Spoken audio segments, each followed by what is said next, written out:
మొన్న మా అత్తగారు, మామయ్య గారు ఊరెళ్లారని చెప్పాను కదా! ఈరోజొస్తున్నారు వాళ్ళు.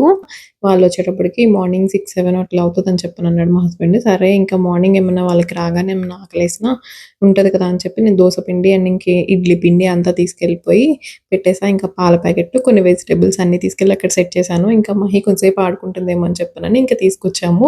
ఇంకా మా హస్బెండ్ అసలు ఫేషియల్స్ అంటే పెద్దగా ఇష్టపడ్డు. బయట ఎక్కడైనా చేయించుకోమన్నా కానీ, ఇంక సర్లే అని చెప్పి నేను ఇంట్లోనే చేశాను తనకి. ఇది చేసేలోపు మా మహి ఏమో డైనింగ్ టేబుల్‌కి చేసింది పెద్ద ఫేషియల్. ఇది క్లీన్ చేయలేక నేను అల్లాడిపోయాను. ఇంక తీసుకెళ్ళి ఏదన్నా దాన్ని వదిలేసామంటే మాత్రం సైలెంట్‌గా ఉంది అంటే ఏదో ఒకటి చేస్తుందని చెప్పి, ఇంకా అదంతా క్లీన్ చేసుకొని మళ్ళీ డ్రెస్ చేంజ్ చేశాము.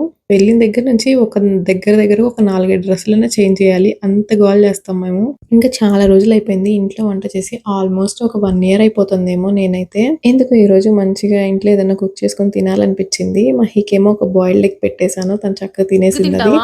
ఇంకొంచెం దానికన్నా ముందు కొంచెం పెరుగన్నం గూడా తీసుకురానా? పెట్టేసా. ఫస్ట్ ఈ బొజ్జులో హాయిగా ఉంటే మమ్మల్ని కదిలిచ్చదు కాసేపు. ఇంకా అందుకని చెప్పని వేడి వేడిగా రైస్ పెట్టుకొని ఎగ్ పొరటు చేసుకుంటున్నాను. ఆవకాయతో ఎగ్ పొరటు కాంబినేషన్ నాకు చాలా ఇష్టము. వేడి వేడిగా ఎంత హ్యాపీగా అన్నం తినేసామో ఈరోజైతే మేము. ఇంకా ఇదంతా అయిపోయినాక మళ్ళీ డ్రెస్ చేంజ్. మళ్ళీ ఆ ఉన్న డ్రెస్ మళ్ళీ పాడు చేసింది. డ్రెస్ చేంజ్ చేసి కాసేపు ఆడిచ్చి ఇంక ఇంటికి తీసుకెళ్ళిపోయామనమాట. ఇంకా మార్నింగ్ 6, 7కి అట్లా మా అత్తయ్య గారు వాళ్ళు వస్తారంట.